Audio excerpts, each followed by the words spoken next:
Saham brand akhirnya keluar dari indeks MSCI dan kita tahu semua harganya turun tajam di hari ini. Lalu bagaimana sih tentang proyeksi harga brand untuk kedepannya?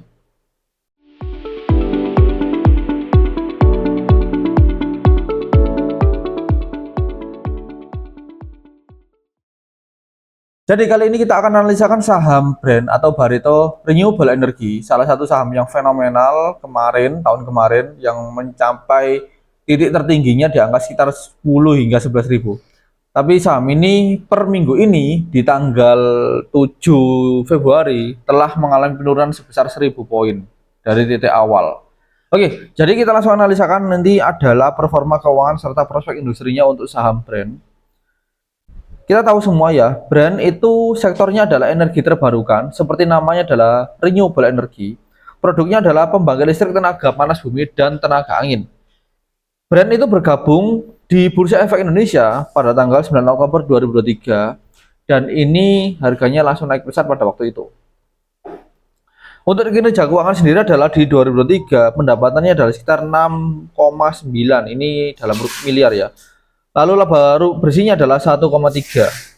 Untuk pendapatan dan laba bersihnya di 2023 ini adalah pendapatan di angka 6,9 dan laba bersihnya adalah di angka 1,3. Sedangkan di 2024 hingga kuartal ketiga pendapatan di angka 6,6 sedangkan laba bersihnya di angka 1,3. Jadi ada penurunan. Untuk rasio keuangannya adalah per 698,15, ini sangat mahal sekali. PBV-nya adalah 81,60 dan ROE-nya 11,683%. Meskipun terjadi penurunan pada laba bersih di kuartal 3 2024 ya dibandingkan periode yang sama tahun sebelumnya, brand tetap menunjukkan kinerja yang stabil. Dan ini adalah fakta yang bisa kita terima. Fundamental di sini kurang bekerja, tapi harga sahamnya naik tinggi. Untuk prospeknya adalah peluangnya peningkatan permintaan energi terbarukan seiring dengan komitmen global terhadap pengurangan emisi karbon. Ekspansi brand ke pembangkit listrik tenaga angin melalui akuisisi Sidrap 1 dengan kapasitas 75 MW. Tantangannya adalah persaingan dengan perusahaan energi terbarukan lainnya, ketergantungan pada kondisi alam untuk produksi energi. Jadi memang dia sumbernya adalah dari alam. Resikonya adalah perubahan regulasi pemerintah dan manajemen proyek operasional pembangkit yang efisien. Jadi kita tahu renewable energy adalah salah satu poin penting dalam pemerintah, terutama di era yang presiden saat ini, di mana dia menciptakan kita harus membuat energi terbarukan. Nah, sumbernya adalah dari alam. Nah, brand ini salah satu perusahaan yang bisa menjembatani itu. Untuk aksi korporasi ya, ini 20 Desember 2020 kemarin, brand membagikan dividen interim sebesar 506 miliar atau 3,7 rupiah per saham. Dan ekspansinya, rencananya brand itu meningkatkan kapasitas panas bumi dari 886 MW menjadi 1000 MW melalui program retrofit dan penambahan unit baru yang diharapkan beroperasi mulai tahun 2025 hingga 2027. Ya, dari segi berita aksi korporasi dan lain-lainnya, brand ini sangat stabil untuk mencapai harga paling tinggi.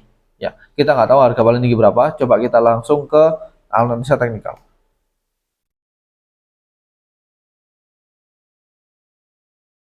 Oke, kita coba cari brand ya.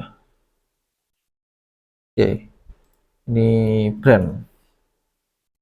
Ini time frame daily, yang kanan adalah time frame jam.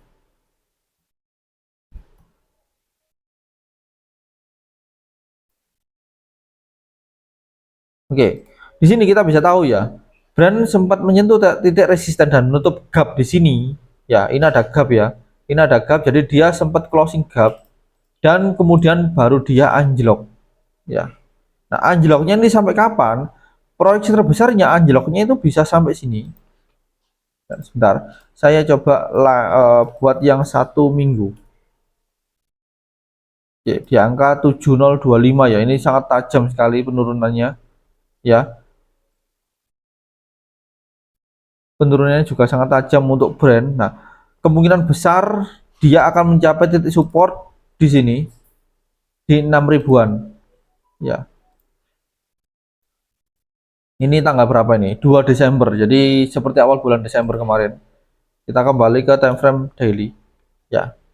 Di angka 7075 saat ini ya, ini ya. Sedikit lagi dia menyentuh support yaitu di angka 6624. Jadi kalau kalian punya barang atau unit di angka sini atau di sini, saran saya jangan di cut loss ya, jangan di cut loss. Tapi kalian bisa menambah ketika ada eh, perform apa ada formasi candlestick seperti ini ya. Ada formasi candlestick seperti ini, itu jangan di cut loss, biarkan aja. Karena kalau udah di sampai sini, kalian di sini itu saya yakin ruginya itu di angka 30 hingga 40 persenan ya. Dan di sini dia sudah break untuk MA sekitar 50 ya. Ini karena di sini ya, ini nggak tahu nggak muncul kenapa ya. Ini yang benar ya. Ini udah break ya.